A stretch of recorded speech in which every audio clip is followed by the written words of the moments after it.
ಯಾವುದೇ ಒಬ್ಬ ಸ್ತ್ರೀ ಅಥವಾ ಪುರುಷರು ನಿಮ್ಮ ಮಾತುಗಳನ್ನು ಕೇಳಬೇಕು ಅಥವಾ ನೀವು ಇಷ್ಟಪಟ್ಟ ಹಾಗೆ ಅವರು ನಿಮ್ಮ ಜೊತೆಯಲ್ಲಿ ನಡೆದುಕೊಳ್ಳಬೇಕು ಅನ್ನುವುದಾದರೆ ಮತ್ತು ಮನೆಯಲ್ಲಿ ಪತಿ ಪತ್ನಿಯರು ಹಾಗೂ ಮಕ್ಕಳು ನಿಮ್ಮ ಮಾತುಗಳನ್ನು ಕೇಳಬೇಕು ಅನ್ನುವುದಾದರೆ ಸರ್ವಜನ ಆಕರ್ಷಣ ವಶೀಕರಣ ತಂತ್ರವನ್ನು ಇವತ್ತಿನ ವಿಡಿಯೋದಲ್ಲಿ ನಿಮಗೆ ಸಂಪೂರ್ಣವಾಗಿ ತಿಳಿಸ್ಕೊಡ್ತೀವಿ. ಅದಕ್ಕಿಂತ ಮೊದಲು ನೀವು ಇನ್ನೂ ನಮ್ಮ ಚಾನಲನ್ನು ಸಬ್ಸ್ಕ್ರೈಬ್ ಮಾಡಿಲ್ಲ ಅಂದರೆ ಮೊದಲು ಸಬ್ಸ್ಕ್ರೈಬ್ ಮಾಡ್ಕೊಳ್ಳಿ.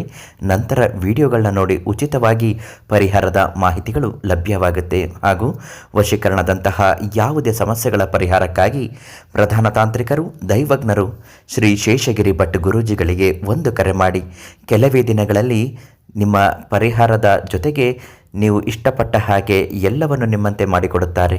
ಮಹಾದೈವ ಶಕ್ತಿ ಹೊಂದಿರುವ ಇವರು ಅನೇಕ ಸಮಸ್ಯೆಗಳನ್ನು ಪರಿಹರಿಸಿ ಜನರ ಮನ್ನಣೆಗೆ ಪಾತ್ರರಾಗಿದ್ದಾರೆ. ಯಾವುದೇ ಒಬ್ಬ ಸ್ತ್ರೀ ಅಥವಾ ಪುರುಷರು ನಿಮ್ಮ ಮಾತುಗಳನ್ನು ಕೇಳಬೇಕು, ನೀವು ಇಷ್ಟಪಟ್ಟ ಹಾಗೆ ಅವರು ನಿಮ್ಮ ಜೊತೆಯಲ್ಲೇ ನಡೆದುಕೊಳ್ಳಬೇಕು, ನಿಮ್ಮ ಮನಸ್ಸಿಗೆ ಅವರು ಯಾವುದೇ ಕಾರಣಕ್ಕೂ ನೋವಾಗುವ ರೀತಿಯಲ್ಲಿ ನಡೆದುಕೊಳ್ಳಬಾರದು, ನಿಮ್ಮ ಪ್ರೇಮ ಪ್ರೀತಿ ನಿವೇದನೆಗಳನ್ನು ಅವರು ಅರ್ಥ ಮಾಡಿಕೊಂಡು ನಿಮ್ಮ ಜೊತೆಯಲ್ಲಿ ಇರುವಂತಹ ಒಂದು ತಂತ್ರವೇ ಈ ಸರಳ ಆಕರ್ಷಣ ತಂತ್ರ. ಇದನ್ನು ಮಾಡಲು ಕೆಲವು ನಿಯಮಗಳನ್ನು ಪಾಲಿಸಬೇಕು. ಆ ನಿಯಮದ ಅನುಸಾರ ಮಧ್ಯರಾತ್ರಿ ಅಮಾವಾಸ್ಯೆ ರಾತ್ರಿಯ ಮಧ್ಯರಾತ್ರಿಯ ಹೊತ್ತು ನೀವು ಇದನ್ನು ಮಾಡಬೇಕು. ಹೇಗೆ ಮಾಡಬೇಕು ಅಂದರೆ ತಣ್ಣೀರಿನ ಸ್ನಾನಾದಿಗಳನ್ನು ಮಾಡಿಕೊಂಡು ಹಳದಿ ಬಟ್ಟೆಯನ್ನು ನೆಲದ ಮೇಲೆ ಹಾಸಿ ಅದರ ಮೇಲೆ ನೀವು ನಿರ್ವಸ್ತ್ರರಾಗಿ ಕುಳಿತುಕೊಳ್ಳಬೇಕು.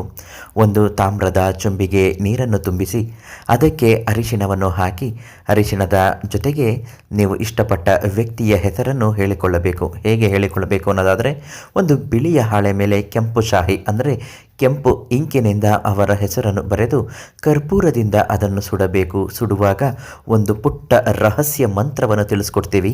ಆ ರಹಸ್ಯ ಮಂತ್ರವನ್ನು ಹೇಳಿ 3 ಬಾರಿ ನೀವು ನಿಮ್ಮ ಪ್ರೀತಿ ಪಾತ್ರರ ಹೆಸರನ್ನು ಹೇಳಿ ಅವರು ಯಾವ ರೀತಿಯಾಗಿ ನಿಮ್ಮ ಕೈವಶ ಆಗಬೇಕು ಅಂತ ನೆನಪಿನಲ್ಲಿಟ್ಟುಕೊಂಡು ನೀವು ಈ ತಂತ್ರವನ್ನು ಮಾಡಿ ಸುಟ್ಟು ಹಾಕಿದ ಭಸ್ಮವನ್ನು ತೆಗೆದುಕೊಂಡು ನಿಮ್ಮ ಮುಂದೆ ಕಾಣುವಂತಹ ನೀರಿಗೆ ಅದನ್ನು ವಿಸರ್ಜನೆ ಮಾಡಬೇಕು.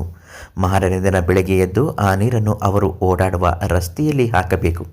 ಈ ರಹಸ್ಯ ಮಂತ್ರ ಆದರೂ ಹೇಗೆ ಹೇಳಬೇಕು, ಯಾವ ಮಂತ್ರವನ್ನು ಹೇಳಬೇಕು, ಅದಕ್ಕಾಗಿ ಪ್ರಧಾನ ತಾಂತ್ರಿಕರು ದೈವಜ್ಞರು ಗುರುಗಳು ಆದ ಶ್ರೀ ಶೇಷಗಿರಿ ಭಟ್ ಗುರೂಜಿಗಳಿಗೆ ಒಂದು ಕರೆ ಮಾಡಿ ಸಕಲ ಸಮಸ್ಯೆಗಳ ಪರಿಹಾರದ ಜೊತೆಗೆ ಮಂತ್ರವನ್ನು ವಿವರವಾಗಿ ವಿವರಿಸಿ ಹೇಳುತ್ತಾರೆ. ಬಹಿರಂಗವಾಗಿ ಇದು ಹೇಳಲು ಸಾಧ್ಯವಾಗದ ಕಾರಣ ನೀವೇ ಖುದ್ದಾಗಿ ಅವರಿಂದ ಕೇಳಿ ಪಡೆದುಕೊಳ್ಳಿ.